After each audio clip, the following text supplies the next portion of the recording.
আপনাদের জন্য দারুণ সুখবর। এনআইডি কার্ড সংশোধনের সম্পূর্ণ নতুন নিয়ম চালু করেছে বাংলাদেশ নির্বাচন কমিশন। এখন থেকে আপনার এনআইডি কার্ডের যে কোনো ভুল সংশোধন করা খুবই সহজ হয়ে যাবে। জাতীয় পরিচয়পত্র বা এনআইডি কার্ডের ভুল সংশোধনের জন্য আপনাকে মাসের পর মাস অপেক্ষা করতে হতো, আবার অনেক সময় একাধিকবার আবেদন করতে হতো। এখন জনগণের সেই ভোগান্তি কমাতে বাংলাদেশ নির্বাচন কমিশন এনআইডি কার্ডের নাম এবং জন্ম তারিখ পরিবর্তনের ক্ষেত্রে বিশাল পরিবর্তন নিয়ে এসেছে। তো চলুন কথা না বাড়িয়ে নতুন নিয়মে কিভাবে এনআইডি কার্ডের নাম এবং জন্ম তারিখ সংশোধন করতে পারবেন তা নিয়ে বিস্তারিত আলোচনা করা যাক।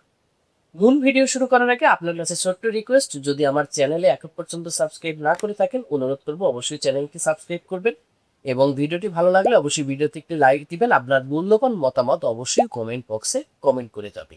জাতীয় পরিচয়পত্রে যদি নাম এবং জন্ম তারিখ ভুল থাকতো তাহলে পূর্বে আপনি কি করতেন?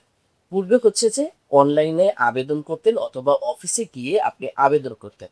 আবেদন করার পরে সেই আবেদন কিন্তু মাঠ পর্যায়ের কোনো কর্মকর্তার ক্ষমতা ছিল না সেটা সংশোধন করে দেওয়া। সেটা হচ্ছে আপনার আবেদন করার কিছুদিনের মধ্যে ক্যাটাগরি নির্ধারণ হতো, সেটা হচ্ছে ঘ ক্যাটাগরি। সেটা হচ্ছে এনআইটির যে মহাপরিচালক তিনি কিন্তু এটা সংশোধনের ইখতিয়ার রাখতেন। সেটা একদিন হোক, অর্থাৎ জন্ম তারিখ যদি কারেকশন থাকতো, একদিন হোক, 1 বছর হোক, কিংবা 1 বছরের অধিক হোক, 2, 3, 5, 10 বছর যাই হোক, সেটা কিন্তু মানে মহাপরিচালক তিনি সংশোধনের ইখতিয়ার রাখতেন, যেটা ঢাকার হেড অফিস, ইউনাইটেড যে নির্বাচন কমিশনের হেড অফিস, সেখান থেকে কিন্তু কারেকশন করতো।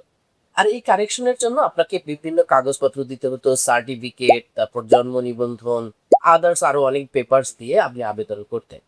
কিন্তু এখন যদি আপনার জিএসসি, জেডিসি বা এসএসসি বা সমমানের যে কোনো সার্টিফিকেট থাকে এবং সেই সার্টিফিকেট যদি অনলাইনে থাকে, তাহলে আপনি খুব সহজেই এটা সংশোধন করে নিতে পারবেন।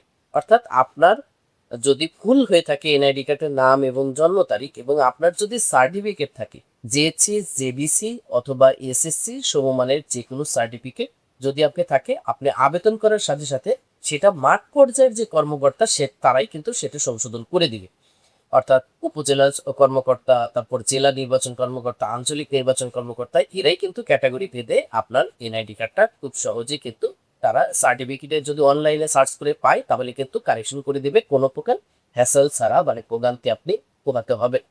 তবে এখানে একটা কথা আছে, যদি সার্টিফিকেটটা আপনার উন্মুক্ত পাশে পায়, মানে উন্মুক্ত বিশ্ববিদ্যালয় থেকে আপনি পাশ করে থাকেন এবং সেই সার্টিফিকেট দিয়ে আপনি এনআইডি কার্ডের নাম এবং জন্ম তারিখ সংশোধন করতে চান, তাহলে কিন্তু এই আবেদন সরাসরি আবার পিজি বরাবর, অর্থাৎ মহাপরিচালকের কাছেই চলে যান। এটা হচ্ছে তিনি সেটা দেখে যদি উপযুক্ত মনে হয় হয়তো কারেকশন করে দিবে, তবে কারেকশন হওয়ার সম্ভাবনাটা খুবই কম। যেহেতু মহাপরিচালক বরাবর যাচ্ছে এই আবেদন, তিনি অনেক যাচাই বাছাই আনতে এটা অ্যাপ্রুভাল দিন।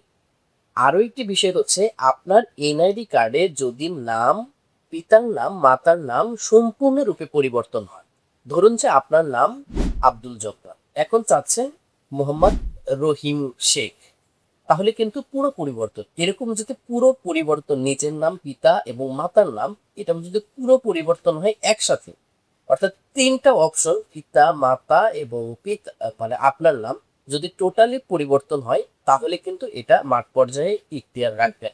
আপনার এই আবেদন আবার চলে যাবে মহাপরিচালকের কাছে, তিনি যাচাই বাছাই করে সেটা সিদ্ধান্ত জানাবেন। আর সম্পূর্ণ নাম পরিবর্তনের ক্ষেত্রে, নাম, পিতা এবং মাতার নাম সম্পূর্ণ পরিবর্তনের ক্ষেত্রে আপনি একবারই পরিবর্তন করতে পারবেন, দ্বিতীয়বার আর কারেকশনের সুযোগ নেই। এখন আসুন যে আপনার এই পুরো নাম পরিবর্তনের ক্ষেত্রে, নাম, পিতামাতা, পুরো নাম যদি পরিবর্তন হয়, এক্ষেত্রে আপনাকে কি কি ডকুমেন্ট দিতে হবে। এটা হয়তো অনেকেই জানেন যে আপনি যদি কারেকশন জটিল হয় তাহলে পেপারস অবশ্যই বেশি লাগবে। সেটা আপনার সার্টিফিকেট, জন্ম নিবন্ধন, তারপরে হচ্ছে চেয়ারম্যানের প্রত্যয়ন, চিফ জুডিশিয়াল ম্যাজিস্ট্রেটের হলফনামা, তারপর হচ্ছে আপনার ওয়ারিশাল সনদ বা পারিবারিক উত্তরাধিকার সনদ, তারপরে হচ্ছে আপনার সকল ভাই বোন এদের হচ্ছে এনআইডি কার্ড অথবা শিক্ষাগত যোগ্যতার সার্টিফিকেট অথবা জন্ম নিবন্ধন যেটা থাকুক সেগুলো, এই বিশাল কিন্তু মানে কাগজপত্র দিয়ে আপনাকে আবেদন সাবমিট করতে হবে। আর এটা নিয়ে আমি ভিডিও নেক্সট কোনো একটা ভিডিওতে দিব যে পুরো নাম পরিবর্তনের জন্য আপনাকে কি কি কাগজপত্র সাবমিট করলে আপনি এটা সংশোধন করে নিতে পারবেন। এখন আসি যে এই যে নতুন নিয়ম বলতেছি, যে নতুন নিয়মে আপনি এনআইডি কার্ড সংশোধনের আবেদন কিভাবে করবেন। আবেদন করার পদ্ধতিতে কিন্তু কোনো পরিবর্তন আসেনি।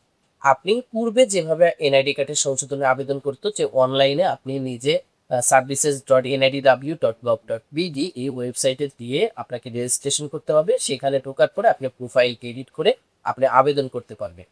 এক্ষেত্রে নির্দিষ্ট ফি পরিশোধ করতে হবে। যদি প্রথমবার আবেদন হয় ২৩০ টাকা আপনাকে পরিশোধ করতে হবে। আর যদি তৃতীয়বার আবেদন হয় তাহলে ৩৪৫ টাকা পরিশোধ করতে হবে। এর সাথে ভ্যাট যুক্ত হবে। যাই হোক, আমাদের বেশিরভাগ ক্ষেত্রে আমরা নিজেরা আবেদন করি না। তবে চাইলে আপনি আমার এই ভিডিওর ডেসক্রিপশনে লিঙ্ক দিয়ে দিব যে কিভাবে আবেদন করতে হয়। আপনি নিজে, নিজে আবেদন করতে পারবেন। আর বেশিরভাগ ক্ষেত্রে আমরা অনলাইনে কোনো কম্পিউটার দোকানে গিয়ে আমরা আবেদন করি। তবে আবেদন করার ক্ষেত্রে খুব সতর্ক থাকবেন যেন আবেদন করতে ভুল না করে আপনি পাশে বসে তারপরে আপনি দোকানদারকে দিয়ে আবেদন করিয়ে নেবেন। তো এই ছিল নির্বাচন কমিশনের এনআইডি কার্ডের নাম এবং জন্ম তারিখ সংশোধনের একটা আপডেট, যে এখন থেকে আপনি আবেদন করলে এবং যদি আপনার সার্টিফিকেট থাকে, সেই সার্টিফিকেট যদি অনলাইনে থাকে তাহলে আপনি খুব সহজেই ইজিলি আপনি আপনার চারিত তথ্য সংশোধন করে নিতে পারবেন। তো দেখা হচ্ছে নেক্সট কোনো ভিডিওতে। এ পর্যন্ত ভালো থাকুন, সুস্থ থাকুন। আল্লাহ হাফেজ।